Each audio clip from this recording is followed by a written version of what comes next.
तो welcome students, last की video में हमने 2.2 के क्वेश्चन 5 तक के क्लियर कर चुके थे। अब इस वीडियो में आगे के क्वेश्चन हम कवर करने की कोशिश करेंगे। क्वेश्चन नंबर 6 ये आपके सामने देख लेते हैं क्या है। अब इसमें वेरिएबल हमें m देखने को मिलता है, ये एक फ्रैक्शंस बन रहा है यहाँ पर, ये भी एक फ्रैक्शंस है, बाकी सब नॉर्मल नंबर्स हैं। कुछ नहीं सॉल्व करना है। अब आपको एक फ्रैक्शन दिख रहा है, फ्रैक्शंस के ऊपर माइनस के फॉर्म में कुछ लिखा है, कोई मतलब नहीं उस चीज़ों का, सब कंफ्यूज नहीं होना उन सब चीज़ों से।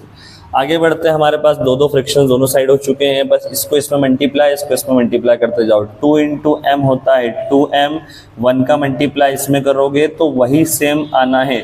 अब देखो यहाँ पे सबसे ज़्यादा दिक्कत करते हैं बच्चों लोग, क्या दिक्कत करते हो, हमने 1 का मल्टीप्लाई इसमें किया लेकिन यहाँ माइनस है और ये माइनस का भी अंदर मल्टीप्लाई होगा तो माइनस इंटू 1, पहले एक बार मैं लिख देता हूँ इसको, 2m माइनस 1 m माइनस 1 ये हो गया, ये 3 1 जा 3 माइनस 1 इंटू m माइनस 2।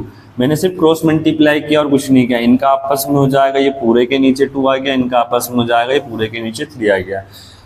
यहाँ पे 2m है, इससे कोई दिक्कत नहीं है, हमें दिक्कत यहाँ आने वाली है। अब आप मल्टीप्लाई करते हो 1 का, आप कॉन्सेप्ट तो ये 1 का मल्टीप्लाई किसी में भी करोगे वही नंबर आना, लेकिन माइनस भी ध्यान रखोगे ना। ये रहा माइनस, माइनस का जब मल्टीप्लाई करोगे तो प्लस माइनस तो माइनस हो जाएगा और उसके बाद ये माइनस माइनस प्लस हो जाएगा। यही सबसे बड़ी कन्फ्यूज़न होता है, इस चीज़ का आप ध्यान रखो। 3 प्लस माइनस, माइनस का m माइनस माइनस प्लस का 2 अपॉन में 3, ठीक है। अब यहाँ पर m है, यहाँ भी m, यहाँ भी m, तो 2 में से m 1m गया तो यहाँ पे हमारा 1m बचेगा, प्लस का 1 बचेगा, अपॉन में 2 हो गया। 3 और 2 दोनों प्लस प्लस के हैं तो ये दोनों मिलके हो जाएंगे 5 और यहाँ पे 3। अब आप क्या करेंगे, सिंपल सा इसके फ्रैक्शन में इसको इधर भेज देंगे, इसको इधर भेज देंगे। डिनोमिनेटर में इधर न्यूमरेटर हो गया, इधर डिनोमिनेटर उधर जाके न्यूमरेटर में हो जाएगा। 3 को आप इधर भेजेंगे तो डिवाइड में उधर जाके तो मल्टीप्लाई होना ही है। ये 2 को भी उधर भेजेंगे तो ये भी 2 उधर जाके मल्टीप्लाई होना है, बात खत्म। चलिए 3 इंटू एम होता है 3m प्लस 3 1 जा 3 हो गया, 2 इंटू एम होता है 2m प्लस माइनस माइनस 2 5 जा 10। सिंपल सा सवाल हो चुका, बस हमें कुछ नहीं करना है, यहाँ तक कि अपने आप को लेके आना है, सॉल्यूशंस करना है, सिंप्लीफिकेशन करना है। अब उसके बाद दोनों तरफ m है, एक तरफ m कर लो, ये हो गया 3m और ये जो है माइनस का इधर आके प्लस का 2m हो जाएगा, ये प्लस का उधर जाके माइनस का हो जाएगा, ठीक है। माइनस का कितना है 3 हो जाएगा। 5 3 और 2 5m हो गया, 10 में से 3 गया 7 बचा, m को अकेला करेंगे, मल्टीप्लिकेशन है, उधर जाके डिवाइड में हो गया।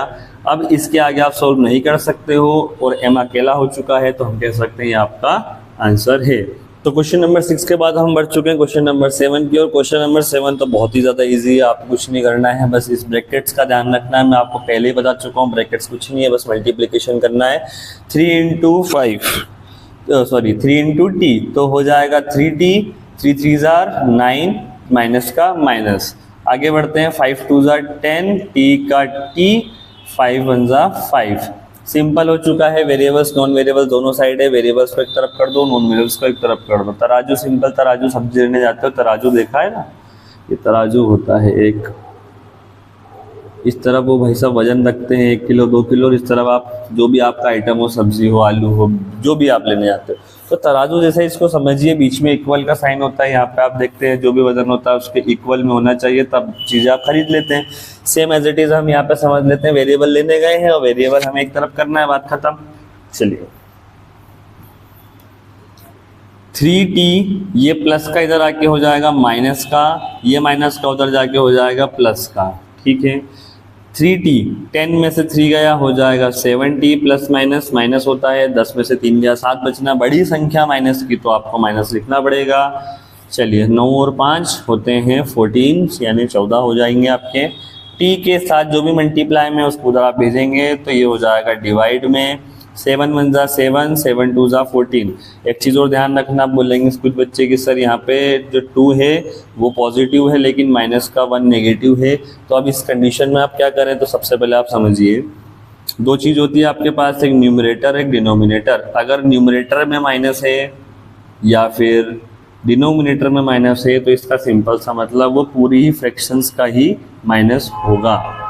ठीक है, हम इसको ऐसा लिख सकते हैं। तो यहाँ के केस में हमारे पास क्या है, जो 2 है वो नीचे माइनस का 1 हो या ऊपर हो, वो पूरा ही माइनस का 2 कहलाएगा और अपन में 1 लिखना कोई नेसेसरी या कंपलसरी नहीं होता है।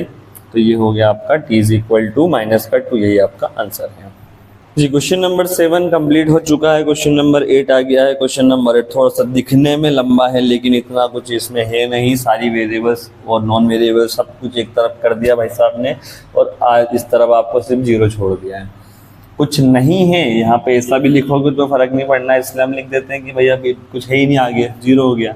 चलो मल्टीप्लाई करेंगे, 15 इंटू वाई होता है 15y, 5 4 जा 15 4 जा हो जाएगा 60, 2 इंटू वाई होता है 2y, plus minus minus minus minus यहाँ प्लस और 9 2 जार 18। आगे बढ़ते हैं 5y, तो 5y हो जाएगा यहाँ पे ऐसा 5 6 जार 30 इज इक्वल टू 0। सारी वेरिएबल्स कहाँ है, 1 2 3 वेरिएबल्स एक तरफ है और नॉन वेरिएबल्स भी एक तरफ ही, हमें बस उठा के उसको उस तरफ ले जाना है, सेपरेट करना है। यहाँ पे जो बचना है वेरिएबल्स उनको एक साथ लिख दो और जितनी नॉन वेरिएबल्स है उनको उठा के उधर ले जाओ के करके। ये माइनस का है तो ये हो गया प्लस, ये प्लस का ये हो गया माइनस, ये हो गया माइनस। यहाँ भी आप इसको सॉल्व कर सकते थे लेकिन समझेंगे कैसे चीज़ों को। 15, अब ये देखो ये प्लस ये हो गया 20y, ये हो गया माइनस का 2y। चलिए आगे बढ़ते हैं, 60 का 60 रहने वाला है, ये दोनों प्लस हो जाएंगे क्योंकि माइनस माइनस प्लस होता है और दोनों डिजिट माइनस की, तो आपका जो आएगा वो भी माइनस का ही रहेगा। तो ये हो जाएगा 48।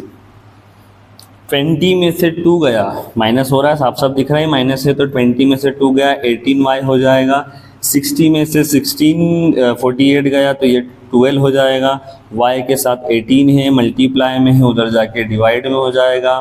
6 के टेबल में दोनों आते हैं, ये 2 बार में आता है और ये 3 बार में आता है। इसके बाद आप इसे सॉल्व नहीं कर सकते हो, यही आपका फाइनल आंसर हो जाएगा क्वेश्चन। और ये क्वेश्चन जो है बहुत इंपॉर्टेंट है और डिफिकल्ट देखने में लगता है क्योंकि यहाँ पर आपको डेसिमल दिख रहा होगा। इस डेसिमल का प्रयोग कैसे करेंगे, सबसे पहले तो समझो डेसिमल को हम फ्रैक्शंस में कन्वर्ट कर सकते हैं क्योंकि अभी तक हमने जितने सवाल किए उसमें सब में फ्रैक्शंस दिखा, तो डेसिमल लेके कंफ्यूज क्यों ना, पहले इसको फ्रैक्शंस कन्वर्ट कर लो। फ्रैक्शंस क्या होता है, जिसमें अपॉन होता है। फॉर एग्जांपल अगर 0.a है या 0. कोई भी एक नंबर हम ले लेते हैं, 25 ले लेते हैं या छोटा सा 2 ले लेते हैं। अब हमें इसको फ्रैक्शंस में कन्वर्ट करना है तो पहले 2 लिखेंगे, एक जब पॉइंट हटेगा तो अपॉन में 1 लगेगा और पॉइंट के बाद जितनी संख्या उतने 0। अगर यहाँ पे 5 कर दूँ तो यहाँ 2 0, अगर यहाँ 6 कर दूँ तो यहाँ 3 0। जितने नंबर्स होंगे उतने आपको 0 लिखना है, ठीक है। तो 0.25 में अगर आप डेसिमल हटाएंगे तो ये फ्रैक्शंस में अपॉन में 100 हो जाएगा, बाकी ऐसे ही चलने दीजिए। यहाँ पर देखो 0.05 है, अब 0.05 तो है लेकिन अगर आपके पास डेसिमल है और डेसिमल के बाद डायरेक्ट कोई नंबर है उसके बाद 0 तो उनका कोई मतलब नहीं होता। लेकिन अगर नंबर के पहले 0 है तो वो एक नंबर काउंट होगा, बिल्कुल होगा। तो यहाँ पर 5 लिख देंगे, इसके आगे 0 लिखो या मत लिखो कोई ज़रूरी चीज़ नहीं, लेकिन पॉइंट के बाद 2 संख्या है तो यहाँ पे अपॉन में 2 0 आएगा। ये फ्रैक्शंस हम बना चुके हैं, अब सिंपल सा मल्टीप्लाई करना है। तो 25 इंटू 4 भाई साहब 100 होता है, अपॉन में 1 मान लो, सिंपल हो जाएगा। तो 100 1 जा 100, ये भी हो गया, ठीक है। 25 3 जा 75 होता है, 100 1 जा 100 हो गया। 5 10 जा 50 हो गया, 100 1 जा 100 हो गया। 9 5 जा 45 और 100 1 जा 100 हो गया। अब आप कटने तो काट दोगे, ये डिवाइड हो रहा है, ये डिवाइड हो रहा है, सब डिवाइड में हो रहा है, लेकिन मत करो ऐसा। मेरा कहने का मतलब डिनोमिनेटर सेम होने पे हम एक बार लिख देते हैं, इनको एक बार लिख दिया और ऊपर जो हो रहा है वही करेंगे, यानी माइनस हो रहा है माइनस, प्लस हो रहा है plus. Same as it is यहाँ पर भी दोनों के डिनोमिनेटर सेम, एक बार लिख दो और ऊपर जो हो रहा है उसे आप चलने दीजिए। इधर भी सेम, इधर भी सेम, उधर जाके कटना ही है, यही काट दो। ये हो गया एक सिंपल सी ट्रिक में सवाल ख़त्म। अब आप क्या करेंगे, एक मिनट, हाँ 50 के साथ भैया f भूल गए अपन, लगा दो, ठीक है। आगे बढ़ते हैं, इधर एक वेरिएबल, ये वेरिएबल, पहले वेरिएबल को हम एक तरफ करते हैं f, ये प्लस का माइनस हो गया, ये माइनस का उधर जाके प्लस का हो जाएगा 75, देन माइनस 45, 100 में से 50 गया 50f होता है, 75 में से 45 गया 30 होता है। f की वैल्यू नहीं आई है, f के साथ अभी हमारे पास 50 है, 50 मल्टीप्लाई में है, इधर जाके डिवाइड में हो जाएगा, 0 से 0 कट हो जाएगा, f इज इक्वल टू 3/5। ये आंसर भी आपका परफेक्ट है, लेकिन डिमांड है कि इसको पॉइंट्स में डेसिमल में आपको दिया था तो डेसिमल में से बताना पड़ेगा। सिंपल सा है भाई साहब, इसको आप डिवाइड करेंगे तो 3 को 5 से डिवाइड करना है, तो पॉइंट लगाएंगे और 0 बढ़ाएंगे, तो 3 5 6 30। ठीक है, 0 0 आ गया है, मतलब 0.6 ये आपका इसका आंसर है। ये दो आंसर भी आप लिख सकते हो, तीनों ही लिख सकते हो, तीनों ही सही आंसर आपके। ठीक है, तीनों मतलब यहाँ पे 30/50 भी आप कर सकते हो, इसे कट करके 3/5 भी कर सकते हो, इसे कट करके 0.6 भी आप कर सकते हो, कोई दिक्कत वाली बात नहीं।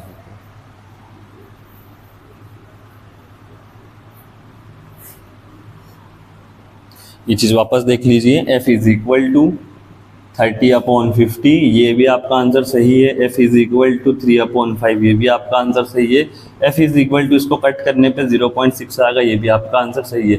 तीनों आंसर को आप लिख सकते हो, तीनों ही आंसर एकदम करेक्ट माने जाएंगे। तो हमने 2.1 कवर किया, 2.2 के सारे क्वेश्चंस, मतलब 8th class chapter 2 linear equation in one variable हमने स्टार्टिंग से शुरू किया था, एंड तक हमने एक एक क्वेश्चंस को कवर अप किया है। जितना हो सके सिंपल वे में मैंने समझाने की आपको कोशिश की है, जितना हो सके इन सवालों की प्रैक्टिस करिए, प्रैक्टिस करने से ही आएगा, क्योंकि आगे चल के आपको 9th में भी देखने को मिलेंगे ऐसे क्वेश्चन, 10th में इसी बुक में और भी आगे आएंगे, जहाँ पे आपको सेपरेट करना पड़ेगा, वेरिएबल्स की वैल्यू फाइंड करनी पड़ेगी। ठीक है, hope this video help you. मिलते हैं हमारी नेक्स्ट वीडियो में। So thank you, and channel को लाइक शेयर एंड सब्सक्राइब जरूर करिए, अपने अपने फ्रेंड्स को बांट दीजिए।